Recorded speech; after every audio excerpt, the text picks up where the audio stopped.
반갑습니다. 최성원 목사님께서 치과 퇴원에 누우셔서 간증해 보라고 하셨을 때 저는 이렇게 거룩한 성전에서 거룩한 성일에 하게 될 줄은 몰랐어요. 이때까지 그 간증하겠다고 말씀드리고 나서 저희 아내가 자전거도 못 타게 하고 엎어질까 뭐 식단까지 다 조절해 가면서 제가 저기서 이 자리 올라오는데 혹시 쓰러질까 봐 이렇게 두렵고 떨리는 마음으로 올라왔습니다. 하지만 여기 목사님 얼굴하고 우리 성도님들 헤어같이 빛나는 얼굴 보니까 제가 잘할 수 있을 것 같아요. 계속 응원하고 기도하는 마음으로 들어주시기 바랍니다. 저는 교회를 다니지 않는 가정에서 태어났습니다. 그래서 복음을 제대로 듣지 못한 채 어린 시절을 보냈습니다. 어릴 때부터 부잡하기 이를 데 없는 삼형제 중 둘째로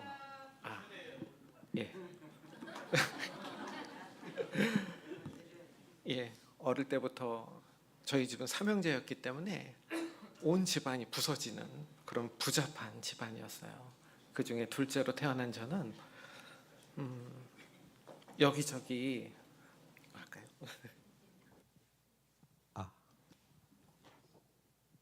잘 들리시나요? 네.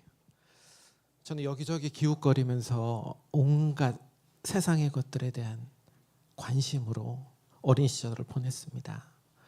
저희 어머니께서는 탐구심이 많았던 저에게 많은 기대를 하셨다고 하셨는데 저희 둘째가 저를 꼭 닮았거든요.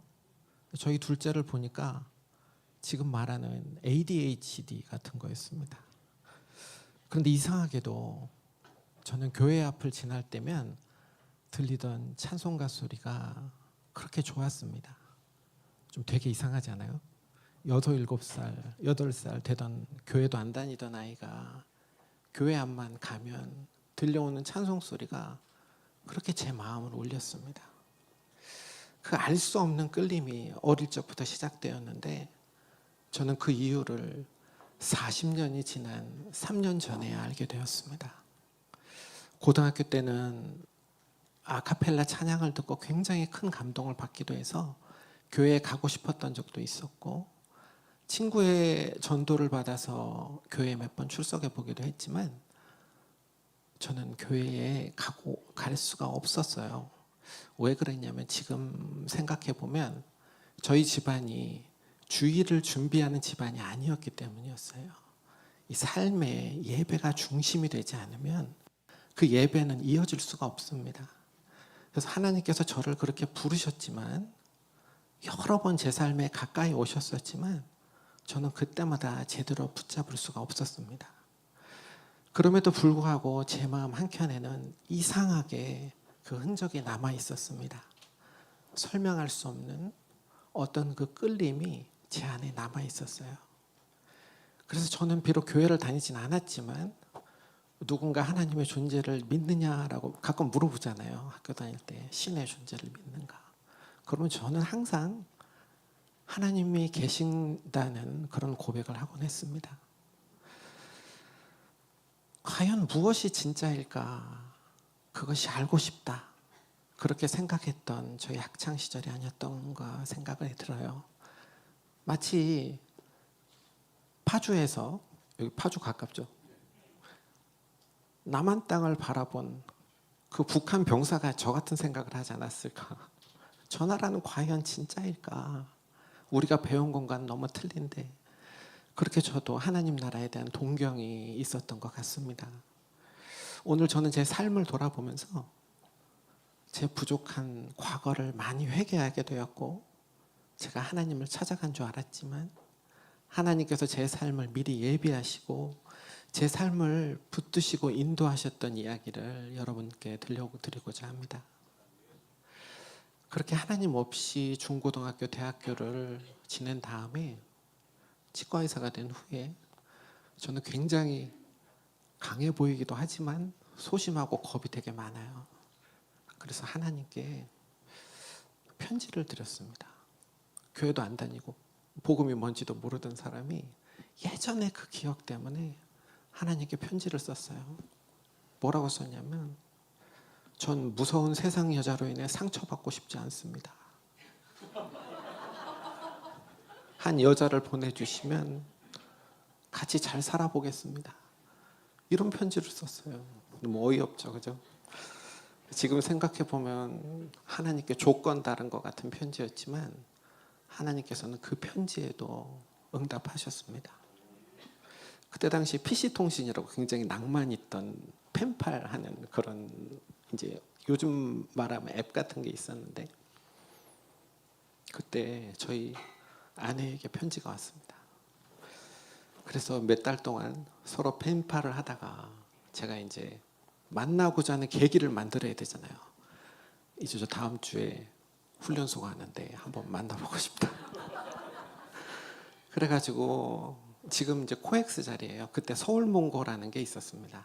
그때 그 서울몽고 앞에서 저희 아내가 저를 기다리고 있었는데, 제가 가서 이렇게 두들겼는데 저희 아내가 저를 뒤돌아본 순간, 이는 내 뼈 중에 뼈요, 내 살 중에 살이라. 전 성경을 읽어본 적이 없었어요. 근데 그 말이 입에서 그냥 나왔습니다. 근데 나중에 들어보니까 정말 그런 느낌을 저희 아내도 받았다고 저한테 얘기를 했었습니다. 지금 돌아보면 참 놀라운 게, 교회도 안 다니던 제가 하나님께 편지를 쓰고 이미 하나님께서 제 인생에 가장 중요한 믿음의 배우자를 예비하고 계셨다는 것입니다. 세상 여자가 무서워서 하나님께 편지를 썼는데 세상이 무서워하는 여자를 저에게 보내주셨습니다. 우리 여기 청년들 있는데 하나님께 배우자를 위한 기도 많이 하시죠? 그러면 잠이 웃고 계신데, 그러면 하나님께서 여러분이 원하는 배우자를 절대 보내주지 않으세요. 하나님이 보시기에 가장 합당한 배우자를 여러분께 보내주실 것입니다. 열심히 기도하십시오. 저는 아내를 만나기 전에는 어릴 때부터 모든 세상의 것들에 대한 관심이 너무 많았어요. 이제 광시야각이라 그러잖아요.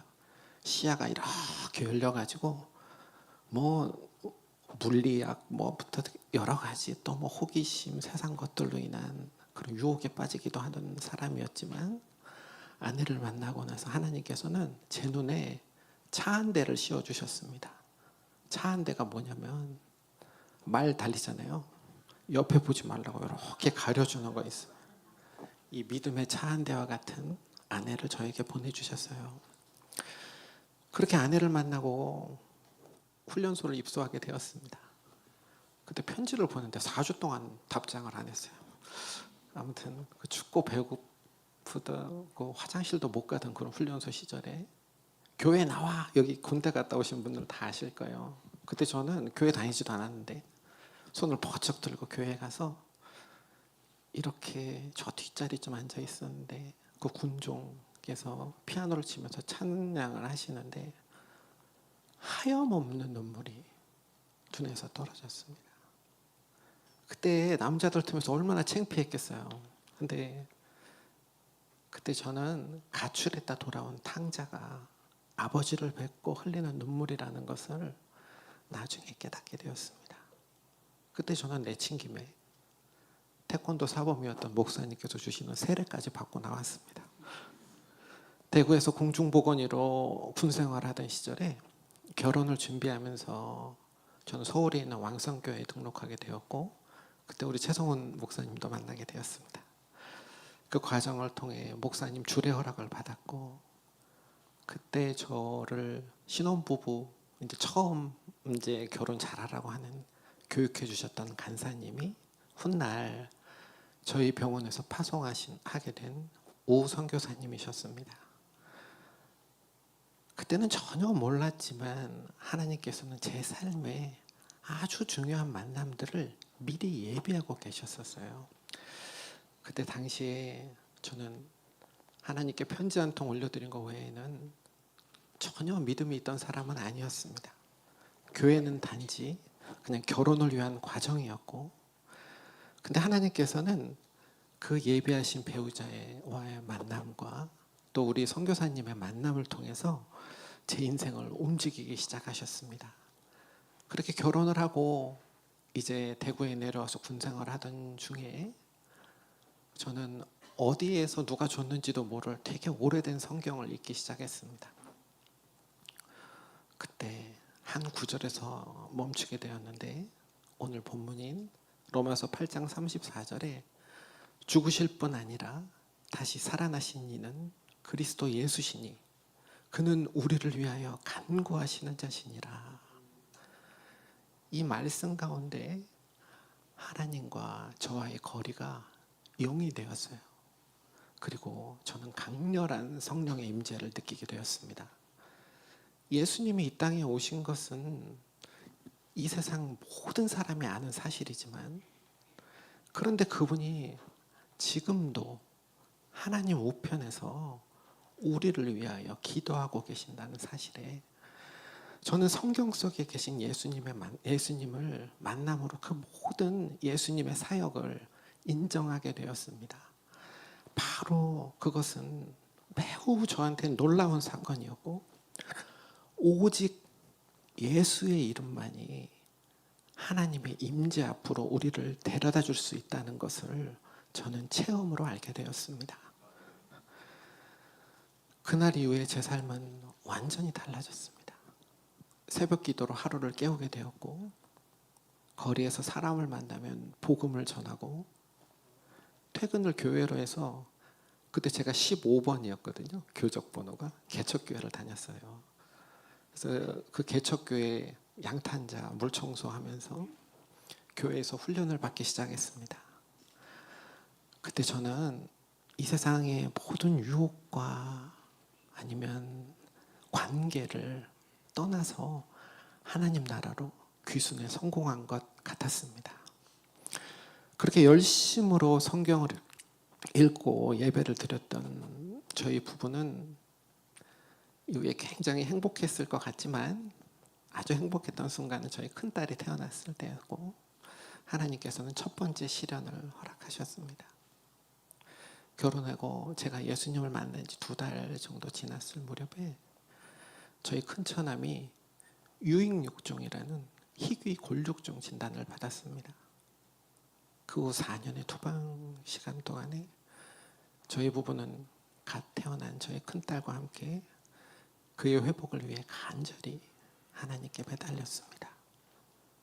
천주교 신자였던 처남을 교회로 인도했고, 여러 기도와 집회 등의 처남을 데리고 다니면서 정말 쉼없이 기도하면서 살았습니다. 그 과정 속에서 처남은 변해갔는데요. 그 병상 위에서 저희 아내가 틀어놓은 찬양 테이프를 듣기 싫다고 끄라고 했던 그런 처남이 시간이 지나면서 이렇게 성전 앞에 기타를 메고 나와서 하나님을 찬양하는 사람이 되었습니다. 그 찬양을 하면서 이렇게 간증을 했어요. 내가 예수를 모르던 건강한 시절로 돌아간다면 나는 돌아가지 않을 것입니다. 예수님을 알고 그 안에서 살아가는 이 진리가 생명보다 귀하기 때문입니다. 온몸에 뼈를 녹이는 암이었어요. 그리고 그 암에서도 결코 그 누구도 원망하지 않고 오직 우리의 구원자 되신 예수 그리스도만을 증거하면서 살았습니다. 그 당시에 호스피스 병동의 문병원 저희 장모님 친구분께서는 어떻게 이 말기 암 환자가 이렇게 밝고 평안하게 나를 전도할 수 있는가 라고 감동하셔서 지금은 교회 권사님이 되셨습니다. 우리 처남은 그렇게 예수님과 온전히 동행하면서 오히려 주님을 바라보면서 감사와 평안 가운데 하나님 품으로 돌아갔습니다. 그의 죽음은 저에게 참 소망이 무엇인지 보여주는 시간이었지만, 동시에 제 마음에 깊은 의문을 남겼습니다. 왜 살려달라는 기도는 응답되지 않는가? 나는 다시 이런 상황이 우리 가족에게 온다면 담대히 치유와 회복을 위해 기도할 수 있을까? 그 질문 앞에서 저는 쉽게 답을 찾을 수 없었습니다. 그러나 동생을 먼저 떠나보낸 저희 아내는 이후 20여 년 동안 오히려 여러 환우들, 특히 암 환자들에게 깊이 공감하며 더 열심히 기도하며 섬기는 사람이 되었습니다. 천주교 신자였던 저희 처외할머니는 손자에게 전도를 받아서 기독교를 개종해서 말씀과 찬양과 섬김을 누구보다 사랑하시는 분이 되셨고, 돌아가실 때 빙그레 웃으시면서 마중 나온 우리 처남을 보시며 그렇게 주님 품에 안기셨습니다. 저는 그 모습을 보면서 깨닫게 된 것이, 하나님께서 때로 우리의 기도를 우리가 원하는 방식으로 응답하지 않으시지만 그 기도를 통해서 하나님과 우리의 거리를 좁히시면서 남겨진 모든 가족, 특히 저같이 하나님께로 시선이 고정되지 않았던 사람의 삶을 믿음으로 빚어간다는 것을, 온전한 그리스도의 제자로 빚어간다는 것을 또한 깨닫게 되었습니다. 그때 저는 굉장히 감사했던 많은 분들이 계셨는데, 그 투병 기간이 4년이나 되었기 때문에 저희 가족을 위해, 저희 처남을 위해서 교회에서든 또 저희 친구들, 믿음의 친구들이 이렇게 많은 중보 기도를 해주었습니다. 저는 저희 친구들을 보면서 이렇게 생각했어요.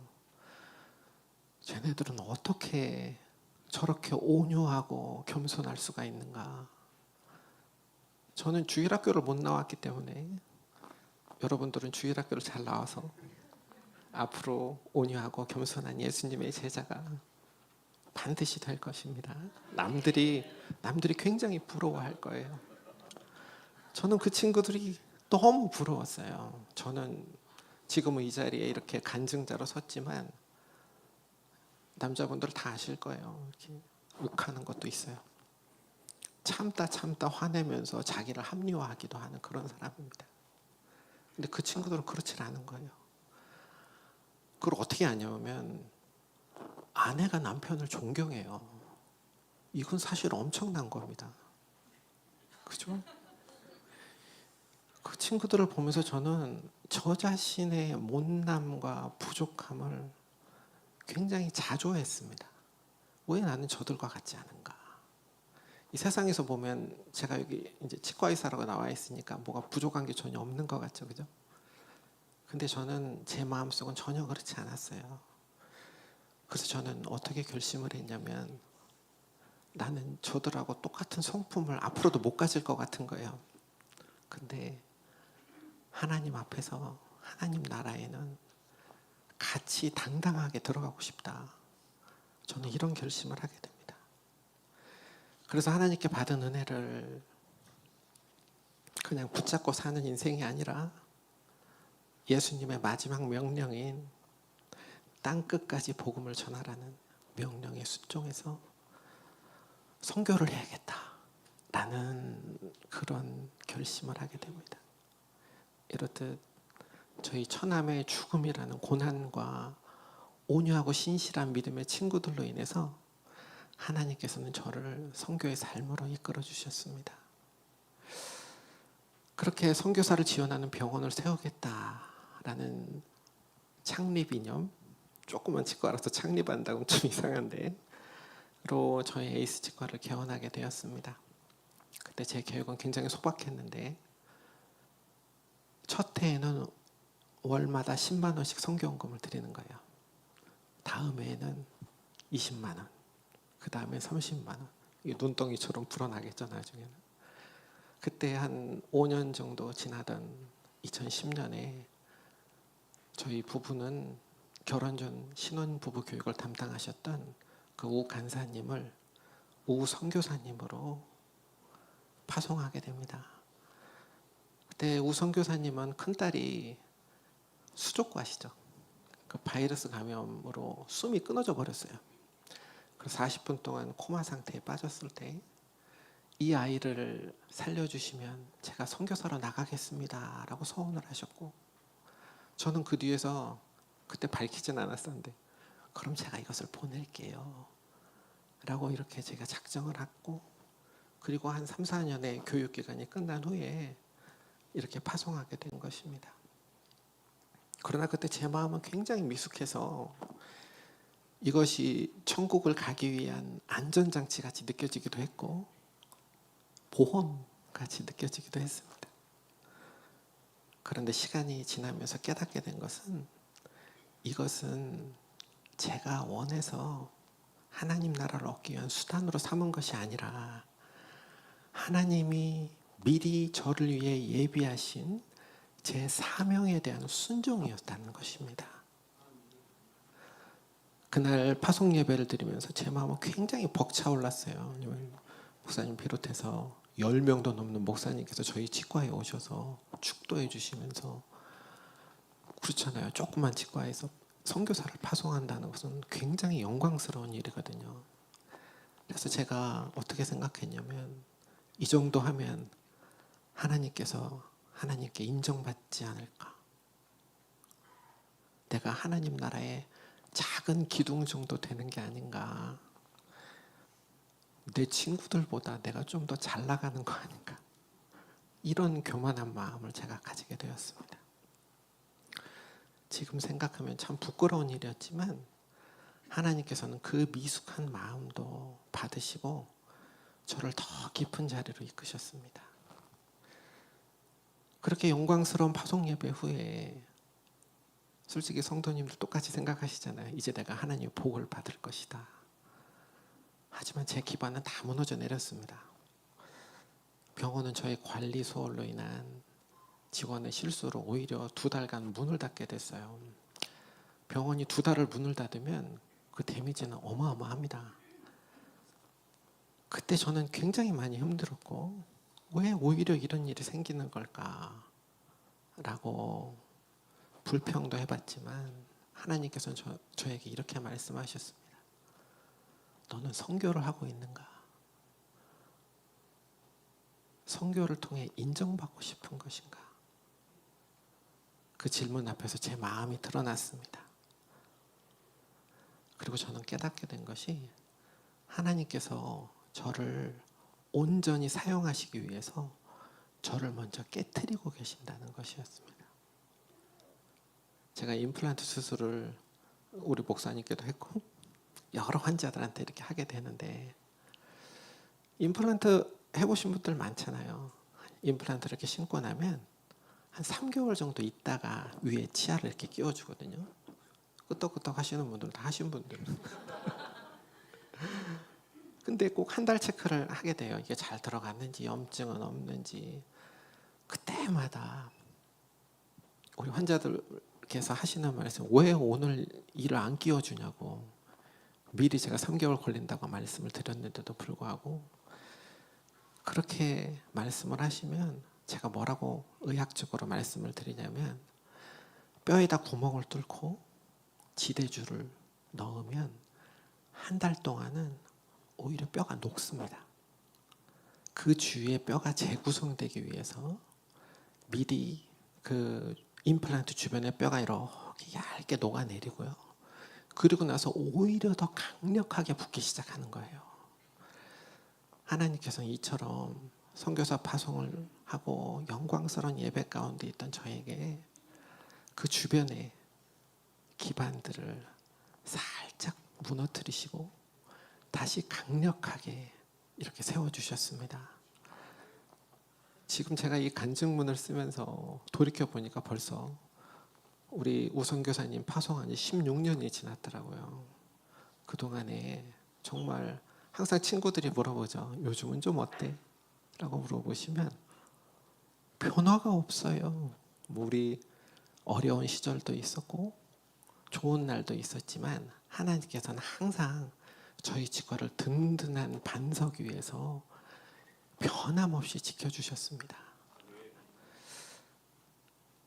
이렇게 하나님께 선교사를 파송하는 그러한 이러한 예배를 드리고 나서 여러분에게 여쭤본다면 가장 소중한 것이 무엇입니까? 우리 자녀들이죠, 그죠? 저희 딸에게도 참 많은 아픈 일들이 있었습니다. 여기 이제 입시 과정에 있는 우리 부모님들도 계실 거고 또 그런 손자를 둔 어르신들도 계실 텐데 그 선교사 파송 예배 때 저희 딸이 나도 치과 의사가 되겠다라고 자기 포부를 밝혔어요. 이 포부를 밝히고 나서 저희도 그것을 위해서 여러 가지 서포트를 했겠죠. 저희는 대치동 옆에서 살기 때문에 여러 가지 서포트를 한다고 했는데 그것이 어떻게 독이 되었는지는 조금 이따가 다시 알려드릴게요. 저희 아이는 모태신앙이죠. 당연히 저희는 믿음 안에서 만났기 때문에 제가 이것을 굉장히 자랑으로 여깁니다. 모태신앙 자랑으로 여겨야 돼요. 믿음 안에서 태어나야 교회에서 자란 아이였고요. 유치부 때도 목사님 설교 말씀을 주보에 다 받아 적어 오던 애였어요. 그리고 그렇게 똑똑하고 신실한 아이였는데 이 대치동 선행교육이라는 게 있거든요. 엄청납니다. 요즘 매스컴에도 많이 나오고 하는데 이걸 하게 되면 어떻게 되냐면요. 자기의 실력보다 혹은 자기의 나이보다 안 맞는 교육을 그 나이 때 받게 돼요. 그러면 사람이 어떻게 되냐면 굉장히 스트레스가 굉장히 많아집니다. 안 그래도 혼란스러운 아이가 이렇게 받게 되면 그럼 부모는 어떻게 되냐면요. 그거를 가지고 아이를 구박하는 거를 스스로 합리화하게 돼요. 제가 그랬습니다. 그래서 제가 굉장히 혼란스러운 아이를 오히려 체벌을 하기도 했어요. 왜 이렇게 불순종하고 왜 이렇게 화를 내고 저는 화를 더 내면서 하지 마세요. 이런 거 있잖아요. 사실 세상 마귀가 믿는 자를 집어삼키는 하나의 통로이기도 합니다. 근데 이렇게 많은 어려움이 있었는데 그러니까 이제 치과 의사가 되겠던 아이가 수학을 오히려 더 못하게 됐어요. 선행을 하다 망가져가지고 문과를 갔습니다. 치과 의사가 되기는 불가능해진 거죠. 근데 제가 정말 그때 당시 기도와 저희 친구들처럼 기도와 간구와 온유와 겸손으로 아이를 이렇게 보듬었다면 그렇게 상처를 받지 않았겠죠. 그런데 저희에게는 누가 있나요? 믿음의 동지들이 있죠. 제가 처음에 이제 치과를 개원하고 선교사님들도 도왔었는데 굉장히 어려운 권사님 한 분을 치과에서 뭘 좀 해드린 게 있어요. 제 입장에선 작고 권사님 입장에선 조금 크게 생각하셨던 이분이 그래서 20년 넘게 매일 새벽 기도 시간에 저희 치과 이름을 부르며 기도를 해주십니다. 이분이요 기도를 해주실 때 저희 딸 이름도 같이 넣어서 치과 의사가 되게 해달라고 하루도 빠짐없이 기도를 해주신 거예요. 하나님께서 이 아이의 기도를 들어주셔서 치과 의사가 될 것입니다. 문과가 네. 저는 속으로 생각했습니다. 문과인데 재수를 시키세요. 뭐 과를 바꾸세요부터 시작해서 저희는 이제 입시 현실을 보고 하나님께 팩트 리포트를 올려드린 거예요. 아시죠? 팩트 리포트 뭔지. 사실 보고서. 근데 이 권사님은요. 페이스 리포트를 올려드린 거예요. 믿음의 보고서. 하나님 앞에. 이 아이는 치과 의사가 될 것입니다. 뭐라고 하시냐면 하나님께서 이 길이 아니면 기도를 바꾸십니다. 20년 동안 한 번도 안 바꾸셨어요. 저희가 그래서 코로나 시기였었거든요. 저희 딸이 이제 입시를 하고 이럴 때. 근데 이제 다른 우리나라에서는 이제 불가능하기 때문에 다른 치과 의사 길을 이제 알아보기 시작했고, 이 아이가 그래도 뭔가 시험을 봐야 될 거 아니에요. 근데 시험을 보게 되는데 팔수 구수를 하게 됐어요. 1년 동안. 뭐 이제 그래서 시험이 안 돼가지고 이제 포기할까 했던 시기에 이제 저희 이제 사랑의 교회에서 특세라고 있거든요. 뭐 여기도 하실 것 같지만 그때 새벽 2시에 일어나서 나가야 성전 앞자리에 앉을 수가 있어요. 4시에 하는데. 그래서 새벽 2시마다 일어나서 이 아이가 가서 저는 치과 의사가 되고 싶어요가 아니라 저는 선교하는 치과 의사가 되겠습니다. 라고 하나님께 자기 입으로 서원을 했습니다. 그 다음 주부터 모든 길이 열리기 시작했어요. 정말 어려웠던 영어 시험을 한 번에 통과했고, 그 다음에도 굉장히 기이한 일이 일어났는데 세계 50이 되는 대학교에서 얘를 뽑아버린 거예요. 지금 굉장히 좋은 학교에서 논문 쓰고 있습니다. 희한하죠. 그래서 아침마다 저에게 자기가 본 환자가 이랬는데 하면서 저에게 이렇게 피드백을 구하는 이런 카톡도 오고, 이게 굉장히 우리 입시하시는 이 집사님들에게는 굉장히 솔깃하게 들릴 수도 있지만 이 미숙한 이 초보 아빠였던 저에게는 더 큰 은혜가 있었습니다. 제가 아이에게 준 상처를 하나님께서 만지고 계셨고, 아이를 통한 회개와 감사, 그 저희 아이가 저한테 뭐라 그랬냐면 나는 우리 부모를 용서했다. 이상하죠. 우리 부모 입장에서는 내가 용서를 해야 될 것 같은데 근데 아이가 부모를 용서했다는 고백을 받은 사람이 제 주변에 많이 없습니다. 정말 그래요. 여러분들 아이 구박하죠, 집에서? 근데 한번 물어보세요. 나는 정말 온유하고 신실하게 이렇게 믿음 생활하면서 아이를 키운 것 같은데 그게 아닐 수도 있습니다. 아이 입장에서는요. 저희는 항상 부족한 부모일 수밖에 없지만, 근데 제가 그 용서를 받고 무엇보다 제가 감사했던 거는요, 자신의 사명을 자기 입으로 선포했던 거예요. 이 사명의 선포를 통해서 저희 모든 믿는 부모들은 무엇을 아이에게 가르치고 계신가요? 첫 번째는 믿음의 세대 계승이죠. 우리 교회가 존재 이유가 그것이고, 그리고 이 아이를 통해서 저희 가정에는 사명의 세대 계승까지 하나님께서 허락해 주셨던 것입니다. 이렇게 기쁨이 또 있었지만 우리 여기 태신자분들도 온 걸로 제가 알고 있는데, 저는 이제 믿지 않는 가정에서 태어났잖아요. 그러면 저에게 가장 큰 미션은 뭘까요? 맞아요. 가족 전도입니다. 가족 전도만큼 큰 미션이 없어요. 저희 인생에 그렇습니다. 그리고 나이 드신 믿지 않는 부모님에 대한 전도는 무엇보다 급한 그런 것이었죠. 그런데 이렇게 아이가 너무나도 귀한 축복을 받아서 이제 입학하게 되었는데, 그때 저희 아버지께서 응급실에 계시다는 그 소식을 받았어요. 강심제를 맞으면서 마지막 호흡을 이어가고 계셨던 아버지 앞에서 제가 얼마나 떨렸겠어요.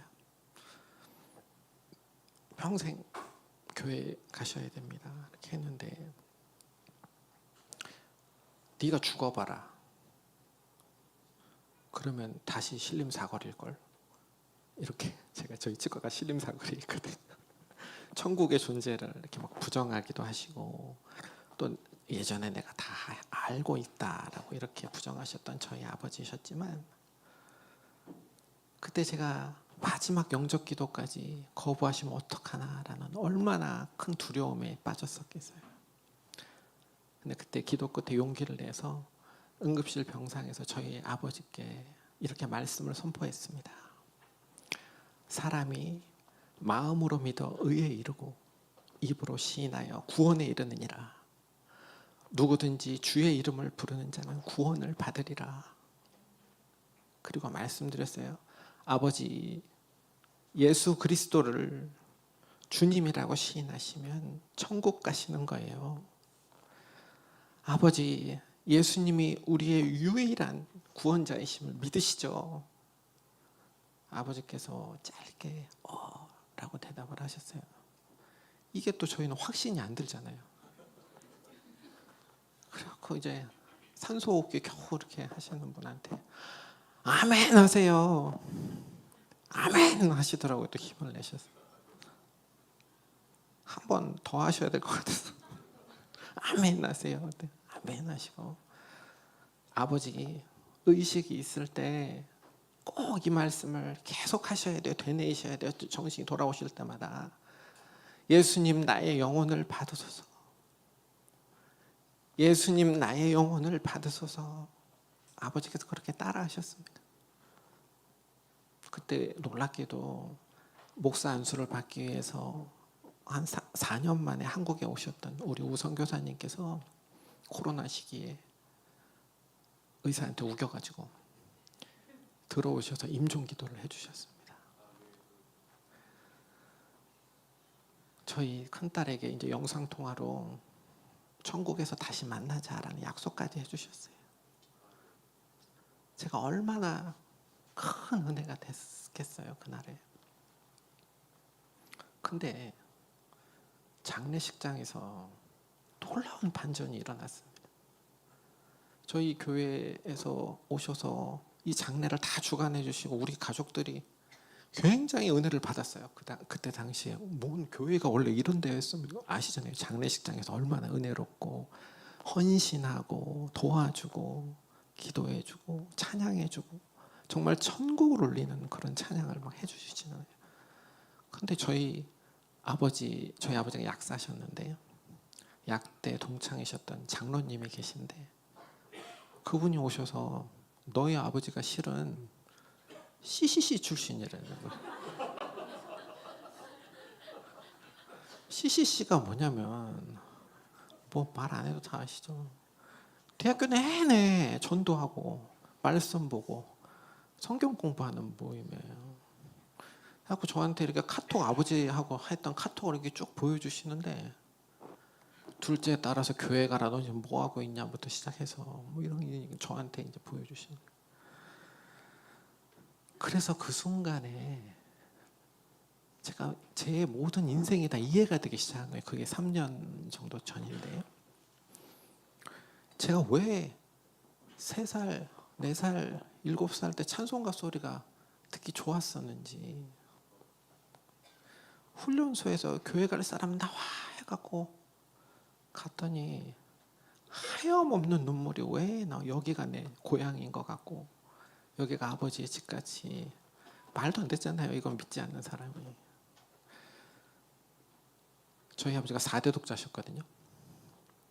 근데 4대 독자 집안에 시집 온 며느리가 오자마자 아버님 제사를 없애야 됩니다.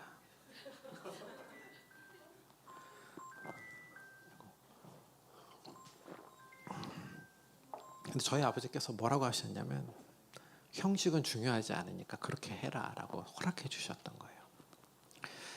그 모든 게 다 이해가 되기 시작했습니다. 하나님께서는요, 제가 찾아가서 만난 게 아니고 비록 교회를 50여 년 넘게 떠나 계셨던 저희 아버지셨지만 그 대학교 졸업 때부터 아버지 그 돌아가시던 그 응급실까지 하나님께서는 우리 아버지를 한 번도 놓지 않으셨던 거예요. 그래서 그 둘째 아들은 저를 어릴 때부터 이렇게 마음문을 두드리고 계셨던 거죠. 그리고 아버지의 장례 이후에 저희 어머니와 형님이 교회에 나오기 시작하셨습니다. 하나님께서는요, 저같이 부족한 한 사람을 통해서 선교를 서원한 가정을 만들어 가실 뿐만이 아니라 아브라함의 하나님, 이삭의 하나님, 야곱의 하나님이시잖아요. 그분께서 한 시대를 넘어서 또 세대를 넘어서 그 사명을 이어가기 원하신다는 것을 제가 또한 아버지의 죽음을 통해서 깨닫게 되었습니다. 어떤 기도는요, 살려주세요 라는 간절한 기도도 있고, 또 저희가 바라는 입시라든지 아니면 미래의 비전이라든지 많은 기도가 저희가 원하지 않는 방향으로 응답되기도 합니다. 근데 그 어떤 기도도, 그 어떤 상황도요, 하나님께서는요, 우리를 낮추실 뿐 아니라 우리가 서로 중보함으로 서로 사랑하게 하시고, 무엇보다 하나님께 더 가까이 우리를 이끌어 가시는 것입니다. 어떤 장례식장에서 어떤 장로님의 아드님이 나오셔서 감사에 이렇게 말을 하는데, 저희 아버지께서는 무엇보다 교회를 사랑하셨고 예수님을 너무도 사랑하셨던 분입니다. 저는 그 고백을 들었을 때 그 장로님의 삶 자체가 이 아들과 자손들의 가슴에 그대로 남아있는구나, 이것을 깨닫게 되었어요.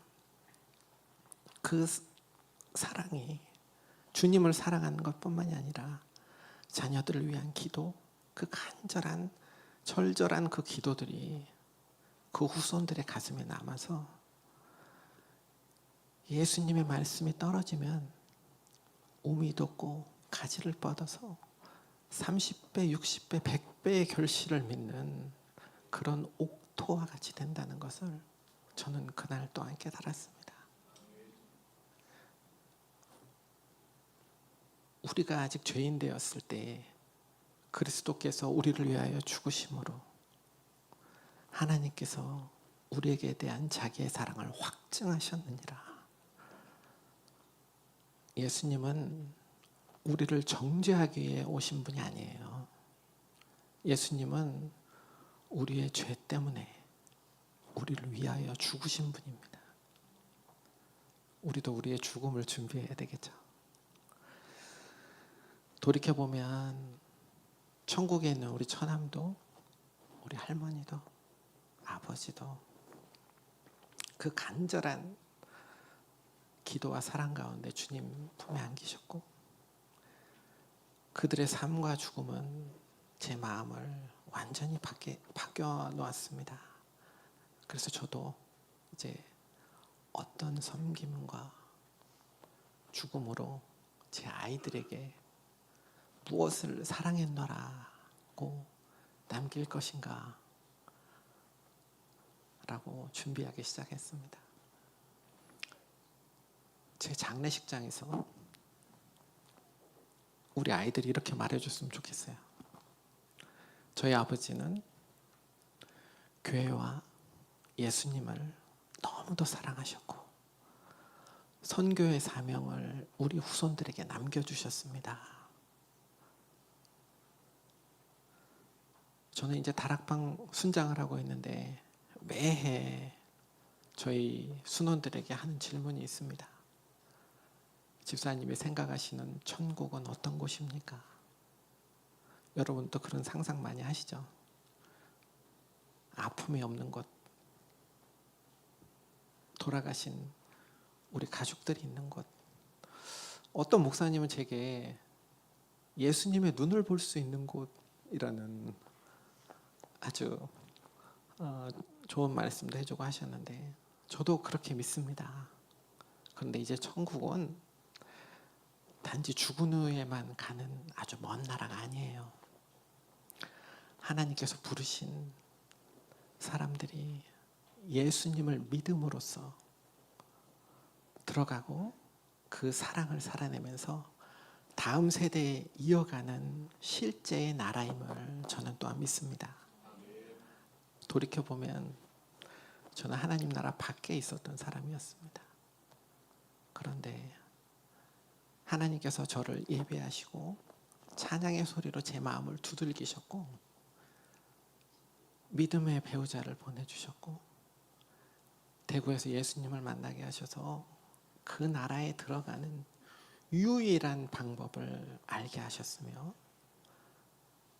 고난과 죽음 앞에서 믿음을 또한 배우게 하셨습니다. 또 선교 직과를 허락하시고 맡기시고 저를 더 낮추고 단단하게 하셨습니다. 선교사님들을 섬기게 하시고 저희 자녀와 부모 형제까지 믿음 안에서 부르시고 만들어 가십니다. 앞으로 저는 이 사명이 저를 넘어 제 아이들을 넘어서 세대를 넘어서 계속 이어지기를 소망합니다. 신앙의 진실함과 진료의 탁월함을 가지고 하나님께서 허락하신 예수 그리스도를 전하는 삶을 살고 싶습니다. 제가 이 간증문을 쓰면서 제가 부끄러웠던 과거가 너무 많이 생각이 나는 거예요. 그 미숙했던 거, 화냈던 거, 아이를 체벌했던 거, 그것을 통해서 잘못했다 말하면서 또 그런 것들을 했던 거. 하지만 그 무엇보다도 감사가 넘쳤습니다. 돌이켜보면 제 삶은 은혜 아닌 것이 없다라는 것을 또한 고백하게 하셨고, 제가 아침에 와서 여기 찬양을 듣는데 제가 할 말이 찬양에 다 있는 거예요. 그래서 하나님을 알게 되면요, 우리가 정말 한 가족이 되는구나. 이 찬양과 말씀이 내 안에 동일한 은혜로 자리 잡게 되는구나 라고 제가 이 부름교회에 와서 또 아침에 또 깨닫게 되었습니다. 저희 병원 입구에 이렇게 써 있어요. 한번 같이 따라해 보실까요? 하나님이 우리를 위해 하시는 일을 받아들이는 것이 우리가 할 수 있는 최선입니다. 여러분이 판단해서 아이를 키우지 마시고 저 같은 실수를 하지 마시고 하나님이 하시는 일을 그대로 받아들이는 것이 우리가 할 수 있는 최선입니다. 지금 이 자리에 초청받아 오신 여러분들도 하나님께서 예수 그리스도를 통해서 여러분 마음의 문을 두들기고 계십니다.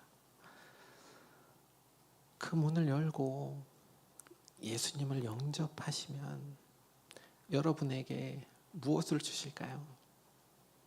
저는 그것이 빛나는 사명을 주실 것이라고 믿습니다. 여러분의 일생을 승리의 길로 이끄는 거예요. 하나님이 주신 사명을 붙잡고 가면 이 모든 것이 감사였고 또 사랑이었고 이 모든 것이 살아계신 하나님의 은혜였습니다. 지금도 예수님은 하나님 우편에서 여러분을 위해 기도하고 계십니다. 감사합니다.